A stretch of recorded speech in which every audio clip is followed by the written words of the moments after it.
उत्तराखंड के मदरसों में अब सरकार ने एनसीईआरटी की बुक्स और ड्रेस कोड लागू करने की बात कही है। हम ऐसे में खड़े हैं पटेल नगर में और ये देखिए ये जामिया पब्लिक स्कूल भी है और इदारा जमूल उलूम करके एक मदरसा है, जहां पर हम जानने की कोशिश करेंगे कि क्या व्यवस्थाओं से, सरकार की व्यवस्थाओं से यहाँ के जो शिक्षक हैं और बच्चे हैं कितने खुश हैं। आइए हम उन्हीं से बात करते हैं। देखिए हम इस समय पटेल नगर में मौजूद हैं और यहाँ पर मोहम्मद शाकिर हैं जो यहाँ पे सारे व्यवस्थापक हैं और सारी चीज़ों को देखते हैं, समझते हैं। मैं आपसे जानना चाहूँगा, सरकार की तरफ से एक व्यवस्था लागू की जा रही है, एनसीईआरटी की बुक्स, ड्रेस कोड मॉडर्न बनाने की बात की जा रही है, कैसे देखते हैं आप इसे? हम इसकी ज़रूरत महसूस करते हैं और चाहते हैं कि ड्रेस कोड की जहाँ तक बात है तो एक स्टूडेंट अपने ड्रेस कोड में ही अच्छा लगता है और मदरसे में जितने भी मदारिस हैं सब में एक ड्रेस कोड होना चाहिए जैसा स्कूलों में होता है, उससे एक अच्छापन लगता है। और दूसरी बात रही असरी उलूम की, तो असरी उलूम जितना दीन ज़रूरी है उतना ही असरी उलूम भी ज़रूरी हैं और इसकी हमें ज़रूरत है, कदम कदम पर हमें ज़रूरत महसूस होती है इसकी। लेकिन बस थोड़ा सा वक्त का जो तकाजा है, मतलब वक्त हमारा सेट नहीं हो पाता सर, क्योंकि हमें दीनी तालीम भी देनी है और असली उलूम भी चूँकि अपना एक पूरा वक्त मांगता है और दीनी उलूम भी अपना एक वक्त मांगता है। तो हमें कोई सिलेबस अगर हमारे बड़े उसको तैयार करके दें तो उससे हमें आसानियाँ पैदा हो जाएं आगे के लिए। ठीक है, ताकि हम पढ़ा। आज के दौर में कितना साथ में देखते हैं मदरसे में पढ़े बच्चों को और बाहर जो आजकल युवा पढ़ रहा है, मॉडर्न स्कूलों में पढ़ रहा है, इंग्लिश मीडियम की बात करता है, इंग्लिश में फराटेदार इंग्लिश बोलता है, वहाँ क्या कमी देखते हैं आप आज की? और अब जो फैसला आया है इसे कैसे देखते हैं? फैसले को तो हम सराहते हैं, अच्छा फैसला है गवर्नमेंट का और कहीं ना कहीं हमें इससे फ़ायदा पहुंचेगा इंशाल्लाह।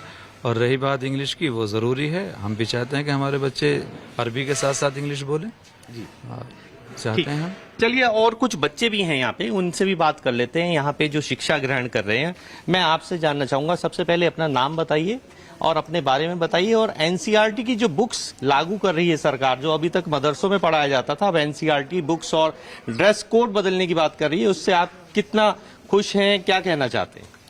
अस्सलामु अलैकुम वरहमतुल्लाहि वबरकातुहू। मेरा नाम मोहम्मद खुबैब है, मैं बिजनौर का रहने वाला हूँ और मैंने दीनी तालीम के साथ साथ 10वीं की है यूपी बोर्ड से, बिजनौर से। मैं इसी ज़रूरत को समझते हुए अपनी दीनी तालीम के साथ साथ अपनी इंग्लिश भी सीख रहा हूँ।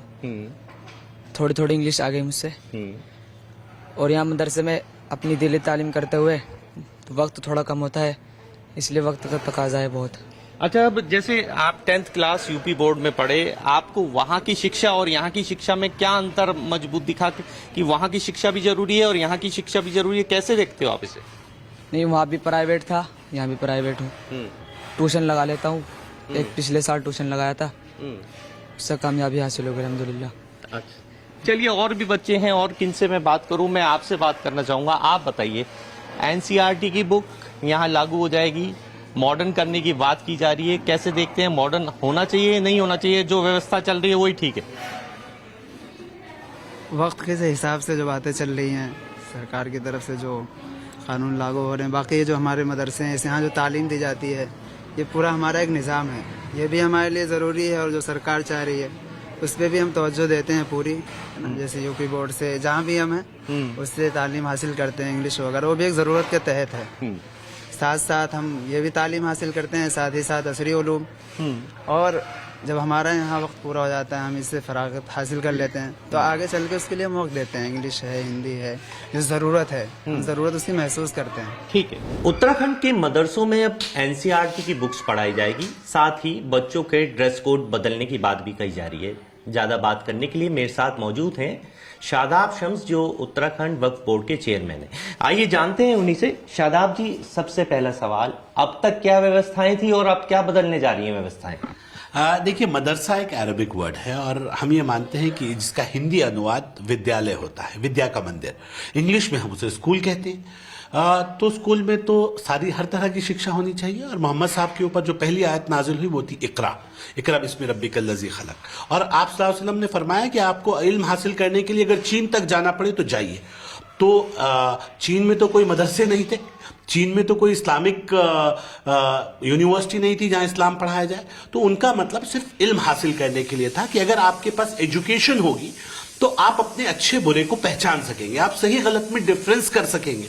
और उसी लाइन के ऊपर हम आगे बढ़ रहे हैं, क्योंकि अब देश बदल गया है, दुनिया बदल रही है। हमारे बड़ों के पास कभी मोबाइल फोन्स नहीं होते थे, लेकिन आज की जनरेशन पैदा होते ही बच्चे के हाथ में मोबाइल होता है, वो दुनिया को गूगल पे सर्च करता है। तो मेरे मदरसे कब तक उसी पुराने ढर्रे पे चलते रहे, इसलिए हमने तय किया है कि हम मॉडर्न मदरसे बनाएंगे। और उन मॉडर्न मदरसों में सुबह फजर की नमाज के बाद कुरान का दर्स दिया जाएगा और उसके बाद 8 बजे से 2 बजे तक वो सामान्य इंग्लिश मीडियम स्कूल की तरह चलेंगे, जहां एनसीईआरटी का सिलेबस पढ़ाया जाएगा। और उस एनसीईआरटी के सिलेबस के साथ साथ वो वेल यूनिफॉर्म्ड होंगे, वेल ड्रेस्ड होंगे।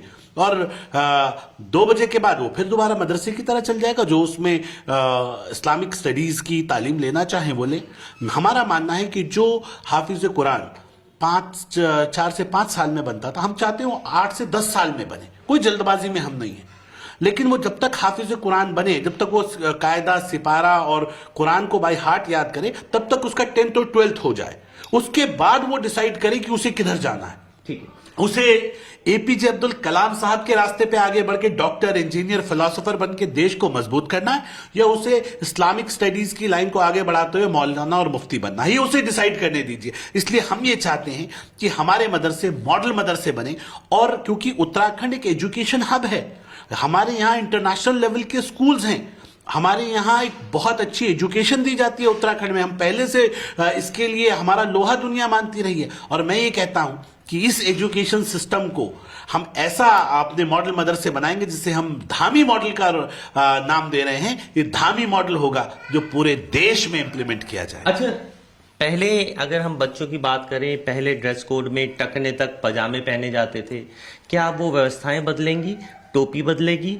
टोपी अब नहीं पहननी जरूरी होगी? या ये इस पे थोड़ा सा आप बताइए। देखिए, ये मॉडर्न मदरसे हैं तो जाहिर सी बात है कि मॉडर्न सोच के साथ होंगे। मॉडर्न जो इस्लामिक मॉडर्न कंट्रीज हैं उनको हम कॉपी करेंगे, लेकिन हम इस बीच के रास्ते को निकालेंगे। मुस्लिम धर्मगुरुओं से क्लैश के मूड में भी नहीं है, हम बीच का रास्ता निकालेंगे। अपने मुस्लिम उलेमाओं के साथ बैठेंगे।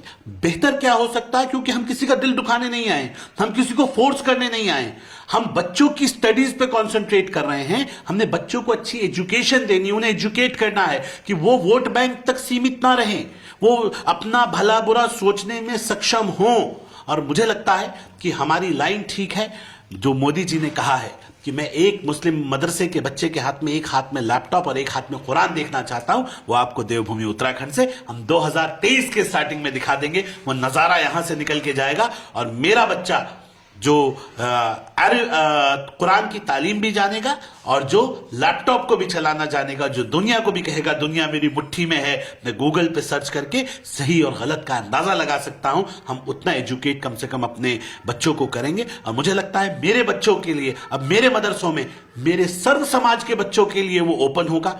ट्रांसपेरेंसी बढ़ेगी, जो विश्वास एक दूसरे के प्रति समाप्त हो गया है उस विश्वास को बढ़ावा मिलेगा। और हम ये मानते हैं कि ये जो गलत तरह के लाइन सामने आई, जैसे हमने मदरसों में आतंकवादी लाइन को देखा, पीओके में जो मदरसे हैं वहां कैसे आतंकवादी ट्रेनिंग दी जाती है, उससे एक देश का माहौल, देश में आम आदमी एक शक की निगाह से मदरसों को देखता है कि कहीं यहां भी तो नहीं दी जाती। तो मदरसा कमेटियों की भी जिम्मेदारी है कि वो ट्रांसपेरेंसी लाएं, लोगों को विश्वास दिलाएं कि नहीं, हम राष्ट्रवादी विचारधारा के लोग हैं, हम ताकतवर मजबूत मुसलमान हैं, जो देश के साथ खड़ा है, एपीजे अब्दुल कलाम के रास्ते पे चलेगा। मुझे लगता है कि इन चीजों से जितने हम वोकल होंगे, जितना हम खुल के बात करेंगे, उतनी ज्यादा ट्रांसपेरेंसी आएगी और देश को जो विश्व गुरु बनाने का सपना हमारे बड़ों ने देखा है, हम उसे साकार करने में कामयाब रहेंगे।